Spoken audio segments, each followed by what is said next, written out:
Enciéndeme la luz de mis ojos, de mi mente. Enciéndeme la luz de mi voz, de mi gente. Enciéndeme la luz que esté enchufada permanentemente. Enciéndeme, Jesús, te miraré, te cantaré. Para siempre.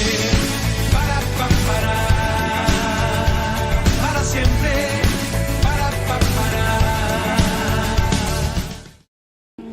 Que empezó el día 8 y aún sigue. Empezó el día 8 por la mañana, un miércoles, en la universidad. Los estudiantes junto con los profesores empezaron un culto, el culto matinal de los miércoles, y ese culto después de 11, 12 días todavía no ha acabado.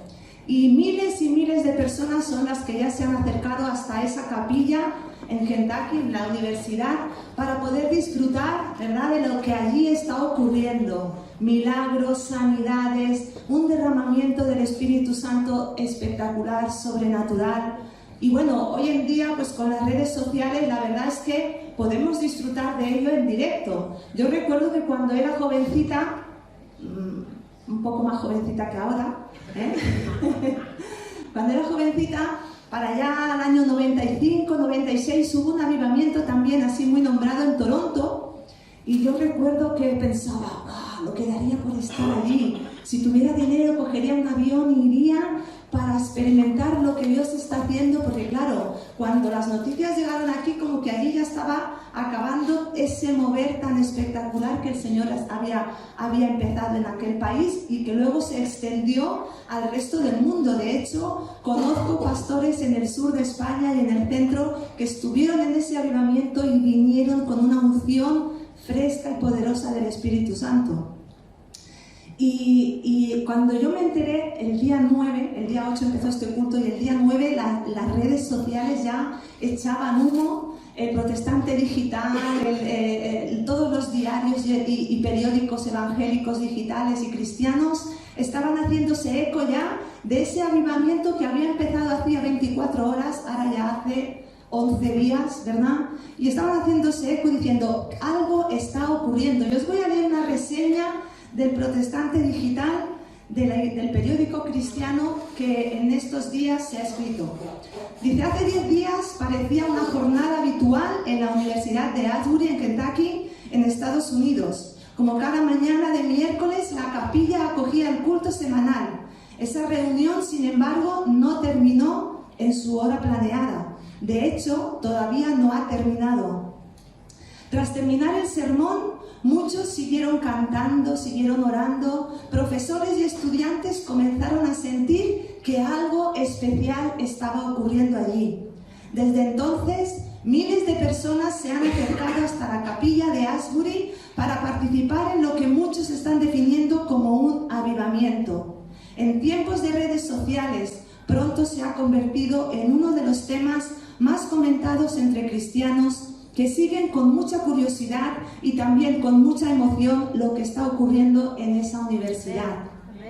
Y si vosotros vais a YouTube, podéis poner Universidad de Asbury y os va a salir en directo, y allí vais a ver que es un constante mover del Espíritu Santo, que miles y miles de personas entran, salen, las colas son kilométricas en la calle porque esperan para entrar en la capilla, en el templo, para poder disfrutar, para poder experimentar la presencia que allí se respira, ¿no? La presencia de Dios que allí se respira. Y cuando yo estaba estos días atrás, en esta semana, conectándome, porque me he conectado muy a menudo, yo quiero estar ahí, yo quiero estar ahí, pero como no puedo volar, pues me conecto, ¿no? Y muchas veces me conectaba en directo y veía las colas kilométricas esperando para experimentar esa presencia tan bonita del Señor. Y hermanos, yo no podía evitarlo. O sea, yo no podía evitar llorar y pensar, Señor, yo quiero esas colas kilométricas en Almacelles. Yo quiero esas colas de personas en el pueblo de Almacelles haciendo cola. Y hermanos, de repente, no sé si fue visión o no, pero yo de repente empecé a ver ahí las colas que bajaban hasta abajo, hasta la carretera. Y yo decía, gloria a Dios, lo veremos en Almacelles, lo veremos, lo creo, ¿verdad? Y guardo en mi corazón porque sé que es algo que el Señor no lo ha puesto por casualidad. Sé que en Almaselles va a ocurrir algo muy bueno, muy grande, que muchas almas vendrán al conocimiento del Señor. Amén. ¿Quién quiere ese avivamiento para su vida y para la iglesia? Yo creo que todos, ¿verdad? Muchos no habéis levantado la mano, pero estoy segura que en el corazón estáis diciendo, yo lo quiero. Amén. Por otra parte, hermanos, las guerras, fijaros si he cambiado drásticamente de tema, las guerras, los terremotos, las catástrofes naturales que están azotando el mundo entero, en Ucrania, la guerra de Ucrania, que ya también se cumple esta semana, 365 días, el terremoto en Siria, el terremoto de Turquía, las riadas y los destrozos que están habiendo por Perú, y un largo etcétera a lo largo de todo el planeta, ¿verdad? La Biblia nos dice que en los últimos días la Iglesia va a experimentar tiempos peligrosos. La Biblia nos dice, y eso lo puedes leer en Mateo capítulo 24, cuando habla de los últimos días, de los últimos tiempos, nos dice, oiréis de guerra, oiréis de terremotos, oiréis de catástrofes, pero no temáis, porque aún no es el fin, es el principio de dolores. Y ahora mismo puedes pensar, y mucha gente dice, siempre ha habido terremotos, siempre ha habido guerras, siempre ha habido catástrofes naturales, y es verdad. Pero con tanta seguridad, la Biblia nos dice que la tierra gime y está con dolores de parto. ¿Cuándo se tienen dolores de parto? Eso las mujeres lo sabemos muy bien, ¿verdad? Los dolores de parto no se tienen a los 2 meses, no se tienen a los 5, a los 7 si puede ser un parto adelantado como fue el mío, ¿verdad? Bueno, el de mi hija. Pero realmente, ¿cuándo vienen los dolores de parto? Cuando se acerca el tiempo del alumbramiento. Y la Biblia dice que la tierra gime y está con dolores de parto, esperando que la venida de nuestro Señor Jesucristo. El Señor viene pronto, queridos hermanos, querida iglesia. El Señor viene pronto y la tierra ya gime, ya tiene esos dolores de parto, porque el tiempo está cerca.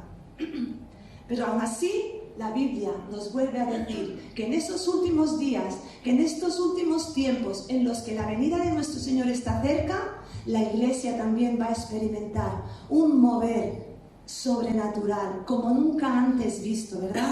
El Espíritu Santo va a atraer a todas aquellas personas que tienen hambre y sed de justicia, que tienen hambre y sed de su palabra.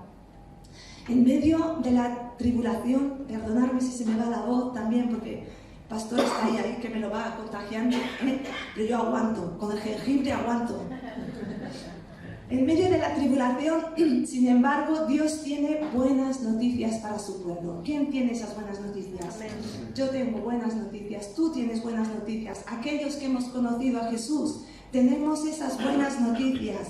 La Iglesia de Cristo, queridos hermanos, no nació, si me podéis acercar un pañuelo, por favor. La Iglesia de Cristo no nació en un tiempo de rosas, no nació en un tiempo, perdón.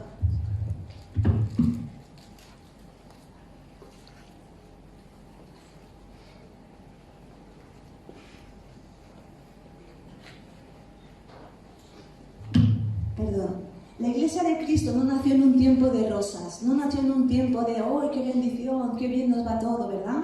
Muchas veces pensamos que cuando uno se convierte a Cristo, ya los problemas se acabaron, y están muy equivocados los que creen esto. Cuando uno se convierte a Cristo, ¿qué es lo que yo digo siempre? Que ser cristiano es de valientes, ¿verdad? ¿Por qué? Porque los problemas se multiplican. Y ahí empieza una vida de fe, una vida por fe, una vida en la que no andamos por lo que vemos, sino por lo que creemos, ¿verdad?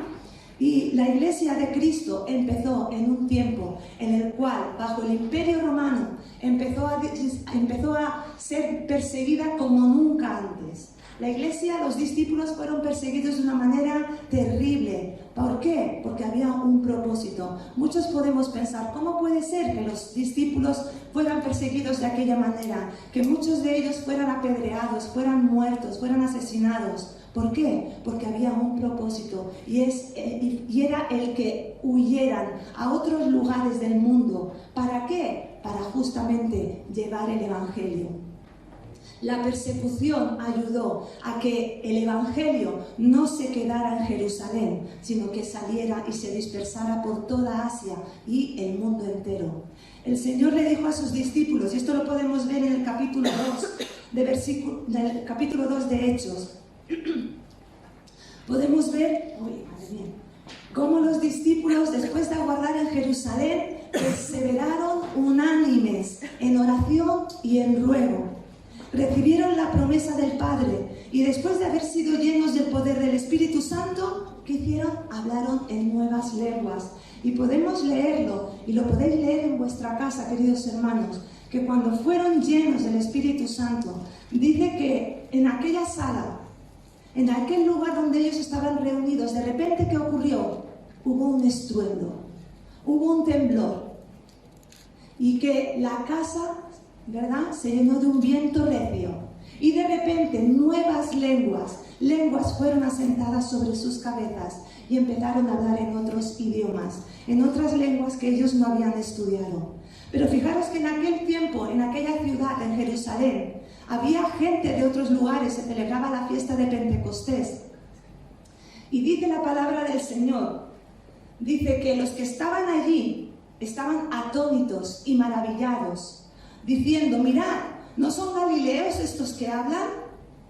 ¿Cómo es que yo lo oigo hablar en danés? ¿Cómo es que yo lo oigo hablar en búlgaro? ¿Cómo es que yo lo oigo hablar en inglés? ¿Cómo es que yo lo oigo hablar en croata? ¿Cómo es que yo lo oigo hablar en senegalés?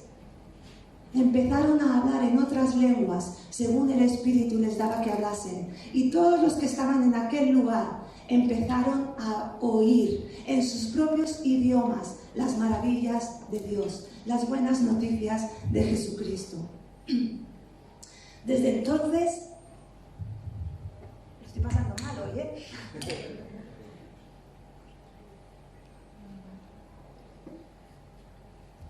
Desde entonces, los discípulos empezaron a experimentar algo nuevo, algo sobrenatural. Y es que el Señor, en el capítulo 1 de Hechos, lo vemos y lo podemos leer. Jesucristo, ¿verdad?, antes de ascender al Padre, le dijo a sus discípulos, no os mováis de Jerusalén hasta que venga sobre vosotros la promesa del Padre. Era importante que ellos fueran investidos del poder del Espíritu Santo. ¿Para qué? Para poder predicar, para poder llevar el Evangelio a todas las naciones. Muchas veces nos creemos que recibir el bautismo en el Espíritu Santo, recibir el poder del Espíritu Santo, es para hablar en lenguas. No, ni mucho menos. Recibir el bautismo del Espíritu Santo no es otra cosa que una unción especial para predicar. No es más que otra cosa que recibir el poder del Espíritu Santo para salir y con valor, con denuedo, predicar el Evangelio de Jesucristo. Después de Pentecostés, al día siguiente, Pedro y Juan fueron al templo de la Hermosa y no se encontraron un ciego, como Edu nos ha compartido, se encontraron con un cojo.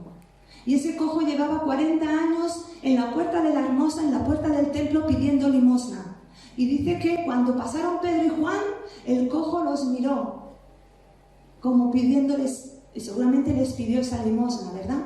Pero dice que Pedro y Juan, fijando los ojos sobre él, le dijeron, mira, no tenemos oro ni plata, pero lo que tengo te doy. En el nombre de Cristo de Nazaret, levántate y anda. Y el cojo se levantó, y dice la palabra del Señor que andaba, saltaba y cantaba y alababa al Señor. Amén. Eso no lo hizo Pedro, eso no lo hizo Juan, eso lo hizo el Espíritu Santo, eso lo hizo en nombre de Jesucristo. Y para eso es el poder del Espíritu Santo, para eso es esa llenura, esa investidura del poder del Espíritu Santo que la iglesia necesita. No es para quedarnos en nuestra silla o en el templo. ¡Ay, gloria a Dios, qué bien! Todos hemos sido bautizados por el Espíritu Santo. ¡No! Hay un propósito, y es el de salir y predicar, es el de salir y hablar con poder, con valor, con denuedo la palabra del Señor. Cuando más la persecución abunda en el mundo, es cuando más debemos dirigirnos a Dios para discernir los tiempos y percibir también el mover de su Espíritu Santo. ¿Por qué? ¿No os llama la atención? ¿Por qué los lugares en los que el Espíritu Santo más se mueve es donde más persecución hay? Porque la fe se tiene que afianzar, porque la fe se tiene que cuidar y porque allí dependen tanto del poder del Espíritu Santo, no dependen de sus fuerzas, no dependen de sus capacidades, no dependen de su economía, no dependen de nada más que del Espíritu Santo.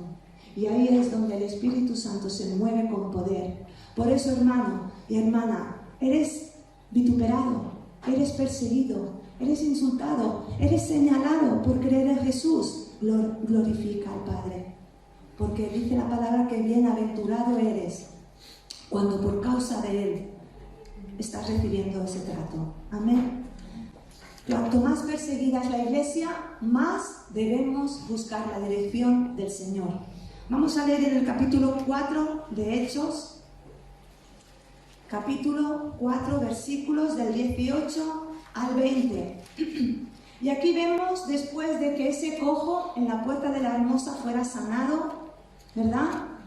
Dice que los que le conocían, claro, 40 años, es como si aquí en Almaselles hubiera alguien cojo durante toda la vida, 40 años, todo el pueblo lo conociera, ¿verdad? Y de repente ven al cojo que no anda, andando, saltando y glorificando a Dios. En Almaselles eso correría como la pólvora, ¿verdad? En Almaselles eso se oiría. Y todos querrían venir y harían cola para decir qué es lo que ha ocurrido allí dentro. Nada más que el poder del Espíritu Santo en acción. Y eso es lo que debemos trabajar y lo que debemos predicar. Capítulo 4, versículos del 18 al 20 dice: y llamándolos a Pedro y a Juan, les intimaron que en ninguna manera hablasen ni enseñasen en el nombre de Jesús. Mas Pedro y Juan respondieron diciéndoles: juzgad si es justo delante de Dios obedecer a vosotros antes que a Dios, porque no podemos dejar de decir lo que hemos visto y oído. Y eso me encanta porque muchas veces, ¿verdad? ¿Cuántas veces nos han dicho en el instituto, en el trabajo: deja de hablar de tu Dios, deja de hablar de deja ya, no me calientes más el coco, a ti te han comido el coco, pero no me lo calientes tú a mí. Y Pedro y Juan, dice que a ellos incluso los intimidaron y les prohibieron que en ninguna manera enseñasen, hablasen en el nombre de Jesús. ¿Y cuántos países hay en el mundo en el que hablar en el nombre de Jesús está prohibido? ¿Lo dejan de hacer? No. Y el Señor los respalda con milagros, con prodigios, con sanidades. Y Pedro y Juan aquí dijeron: ¿obedeceremos antes a vosotros que a Dios? En ninguna manera. No podemos dejar de oír, no podemos dejar de decir lo que hemos visto y lo que hemos oído. No podemos dejar de predicar lo que Cristo ha hecho en nuestras vidas, lo que Cristo hace en nuestra familia, lo que Cristo hace en nuestro corazón. En el capítulo 4, versículo 23, dice: y puestos en libertad, Pedro y Juan vinieron a los suyos, a los demás cristianos, y contaron todo lo que los principales sacerdotes y los ancianos les habían dicho. Y ellos, habiéndolo oído, alzaron unánimes la voz a Dios y dijeron: soberano Señor, tú eres el Dios que hiciste el cielo y la tierra, el mar y todo lo que en ellos hay, que por boca de David tu siervo dijiste: ¿por qué se amotinan las gentes y los pueblos piensan cosas vanas? Se reunieron los reyes de la tierra, los príncipes se juntaron en uno contra el Señor y contra su Cristo. Y eso pasó en aquel tiempo, pero sigue pasando hoy en día. Hoy en día se siguen amotinando las gentes se siguen juntando. El pueblo, las ciudades, los reinos, las naciones siguen pensando en levantarse contra Dios. Pero aquí dice: ¿por qué piensan en cosas vanas? No podéis hacer nada en contra de Dios. porque Dios siempre encontrará la manera de que su palabra sea predicada. ¿Sabéis que la Biblia, muchos lo sabéis que la Biblia es el único libro que nunca nadie ha podido destruir? ¿Sabéis que la Biblia es el libro más vendido de la historia? El libro que más ha sobrevivido a todas las catástrofes, guerras, etcétera, etcétera, que os podáis llegar a imaginar. No porque sea cualquier libro, sino porque es la palabra de Dios. Es la palabra de Dios. ¿Por qué se amotinan las gentes y piensan en cosas vanas? ¿Por qué se reúnen reyes de la tierra, príncipes, en contra de Dios? Cosa vana es esa, ¿verdad?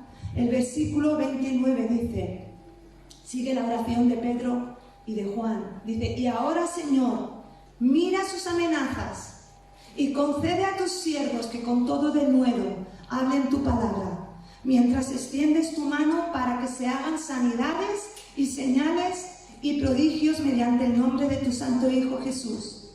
Y atentos ahora, porque dice, cuando hubieron orado, el lugar en que estaban congregados, ¿qué? Tembló, como en Pentecostés. ¿Recordáis capítulo 2?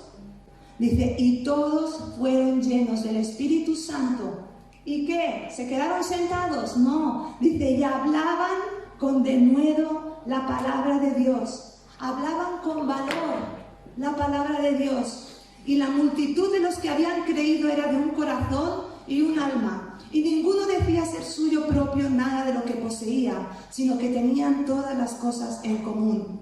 Y con gran poder, y ahí en el original se mencionan los dones espirituales. Y con gran poder, con sanidades, con milagros, con prodigios, los apóstoles daban testimonio de la resurrección del Señor Jesús, y abundante gracia era sobre todos ellos. Amén.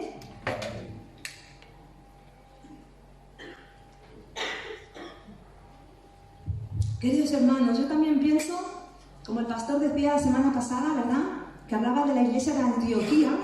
Él decía que la iglesia de Antioquía debía tener esta palabra también, el año aquel en el que el pastor predicó, ¿verdad? El pastor nos decía, seguramente Antioquía también tenía esa palabra, porque era una iglesia, ¿verdad?, que disfrutaba de paz, que se consolidaba, que vivían en el temor del Señor, que crecían, que se fortalecían. Pero, queridos hermanos, yo creo que esta primera iglesia también tenían esa palabra. También vivían en la palabra de consolidación y crecimiento, porque también vivían con el fundamento que por supuestísimo no puede fallar, Jesucristo. Jesucristo tiene que ser nuestro fundamento, ¿verdad? Pero también vivían ellos en la santidad, y lo podemos leer en Hechos capítulo 2, versículo 37, cuando dice que Pedro estaba predicando después de haber sido lleno del Espíritu Santo, y dice, al oír esto, se compungieron de corazón, y dijeron a Pedro y a los otros apóstoles, varones hermanos, ¿qué haremos? Y Pedro les dijo, arrepentíos, y bautícese cada uno de vosotros en el nombre de Jesucristo para perdón de los pecados, y recibiréis el don del Espíritu Santo. ¿Qué es eso sino santidad? ¿Verdad? Era una iglesia que tenían convicción de pecado. Eran unos cristianos que dijeron, cuando escucharon la palabra de Dios se compungieron, vino a sus vidas, a su corazón, una convicción de pecado tal que, ¿qué hacemos? ¿Qué hacemos? Y Pedro y los discípulos le dijeron, arrepentíos para perdón de pecados, y no sigas viviendo en lo que vivías. Arrepentirse significa cambiar de dirección. Arrepentirse significa que si antes iba para aquella dirección, doy media vuelta y voy a todo lo contrario.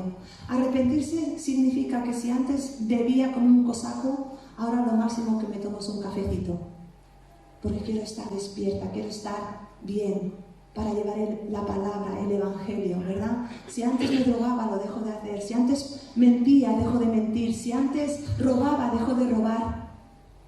Si antes llevaba una vida de pecado, dejo de llevar esa vida de pecado. Eso es vivir en santidad. Apartarte para seguir a Cristo. La iglesia, aquella primera iglesia primitiva, también era una iglesia que vivía en amor. En el capítulo 4, versículos 44. Oh, no.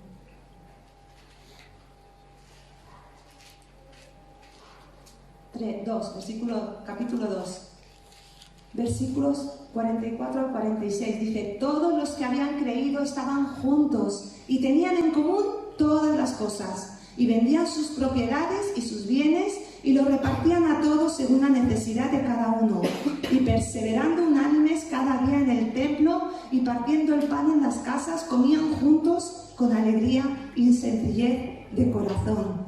¿Qué es eso? Amor por el prójimo, amor por los que pasan necesidad. La iglesia primitiva también era una iglesia que crecía en unidad. Capítulo 4, versículo 32. Dice: y la multitud de los que habían creído eran, ¿qué? De un corazón y un alma, y servían con los dones espirituales. Justo las cuatro baldas, ¿verdad?, de la palabra del año. Por eso digo que la iglesia primitiva crecía y se consolidaba. Crecía y se consolidaba. Por eso sé que este año es un año en el que la iglesia Luz a las Naciones, vamos a experimentar el poder del Señor de una manera sobrenatural. Por eso estoy segura de que este año vamos a ver las multitudes venir a los pies de Cristo. Amén. Bajo esa intensa persecución que la iglesia primitiva vivió, no se acobardó ni se escondió. No dijeron: mira, mejor nos quedamos en el local, calladitos, no hagamos ruido y que no nos oigan. Mejor que no demos mucha molestia en el pueblo, porque así no nos perseguirán, no se meterán ni nos señalarán. No, ellos que hicieron, clamaron.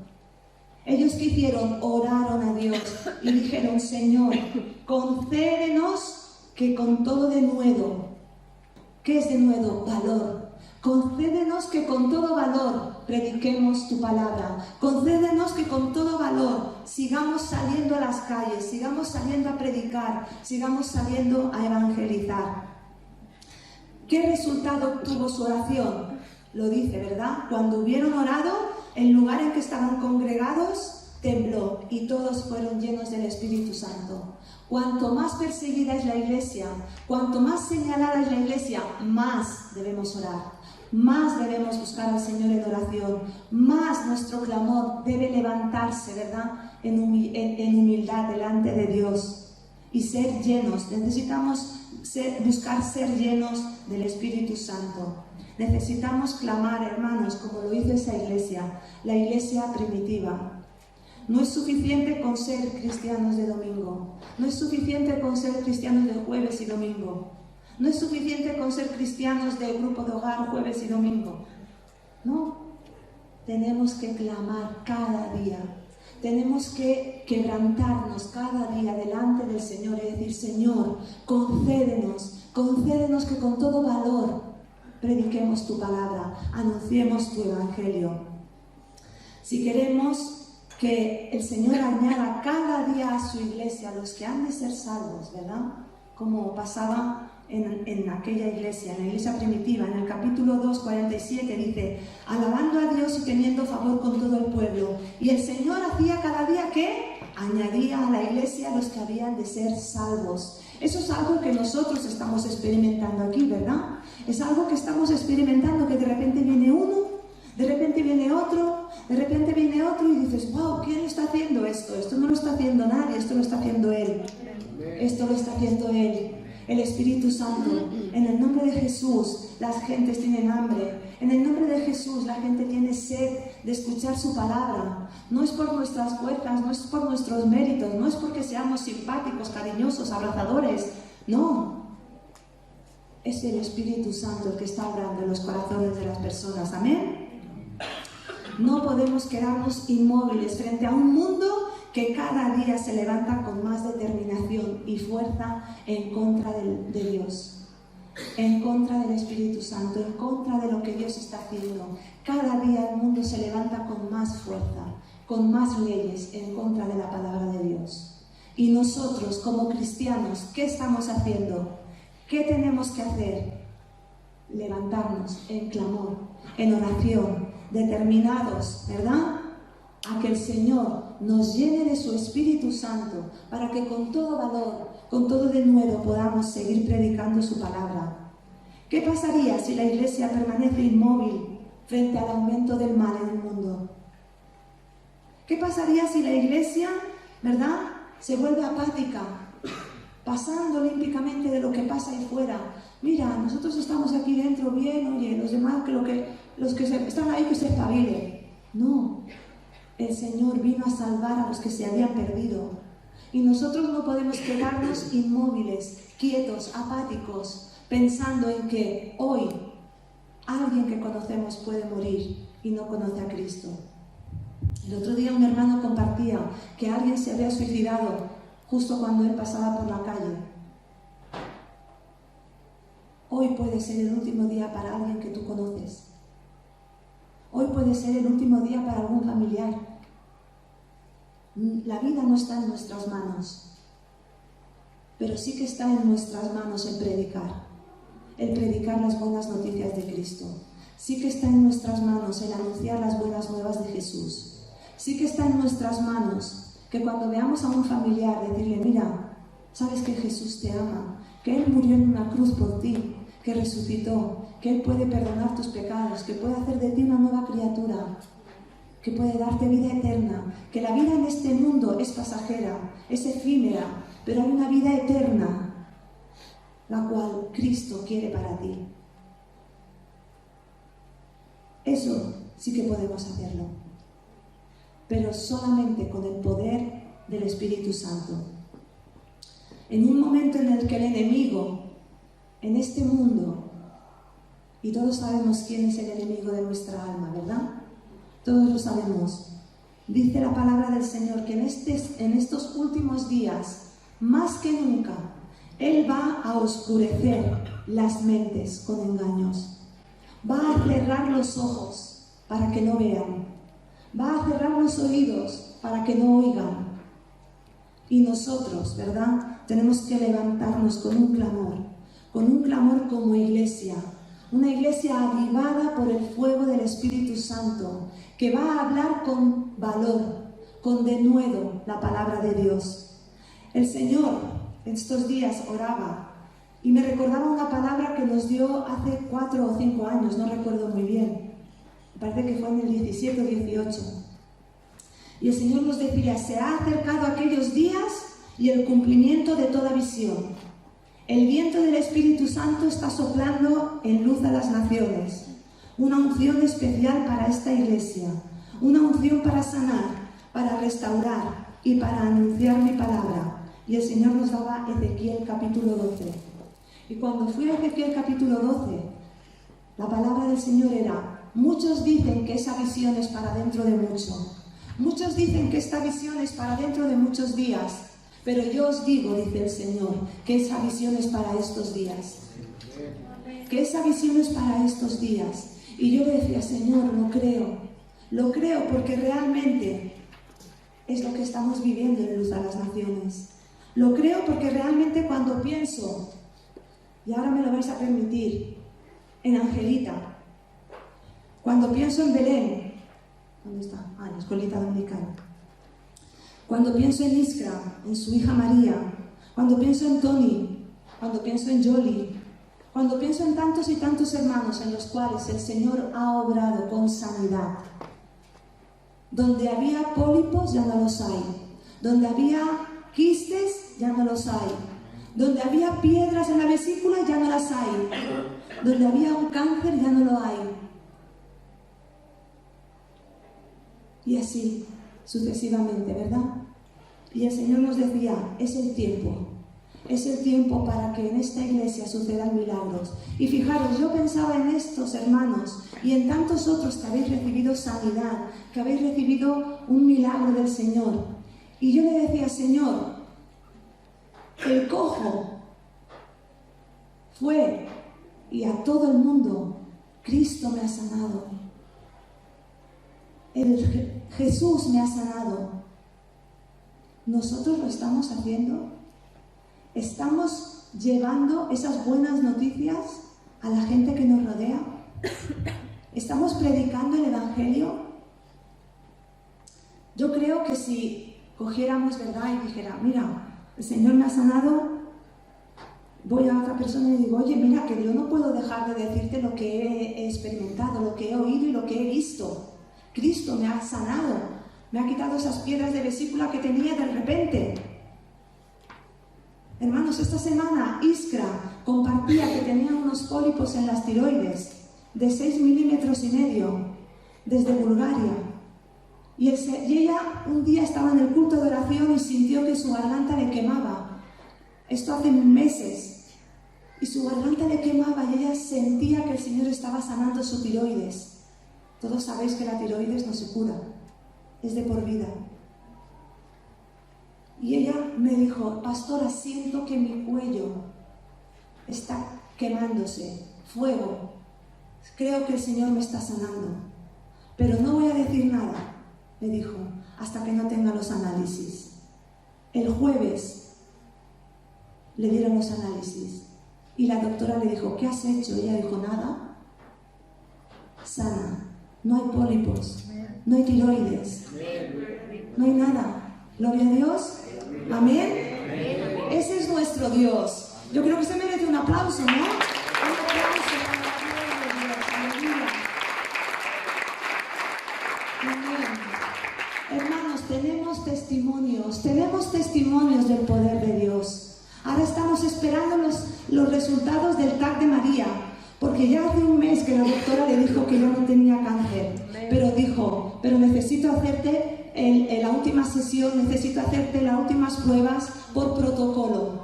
Pero yo creo que tú ya no tienes cáncer. Eso dicho por la doctora. ¿Qué doctora dice, yo creo que tú ya no tienes cáncer? Hermanos, estamos viviendo en un tiempo de milagros, en un tiempo de sanidades. Estamos viviendo en un mover del Espíritu Santo. No estamos en Kentucky, estamos en Almacelles. Y aquí el Espíritu Santo se sigue moviendo con el mismo poder, con la misma intensidad. Pero solamente necesita rodillas que se doblen. Solamente necesita corazones que se quebranten. Solamente necesita corazones que ardan en pasión por su presencia. Amén. Vamos a ponernos en pie. Hermanos, vamos a ser abordados. Vamos a ser abordados. Sí, abordados. Es decir, se nos va a echar la gente encima. ¿Por qué? Porque te van a llamar a la puerta y te van a decir, oye, mira, mi vida se va al traste. Yo te veo en ti algo diferente. Tienes algo diferente y yo lo quiero. Mi vida se va al traste, es un desastre. Nada me va bien, mi familia está rota, mi matrimonio está roto, mis hijos no me quieren. Estoy enfermo, no tengo trabajo, no sé. Pero gente desesperada va a venir a ti y te va a decir, tú tienes algo que yo quiero. Dime qué es. Y ahí es donde tú tienes que estar fino y decirle, Señor, concédeme que con todo denuedo, que con todo valor, yo pueda predicar tu palabra.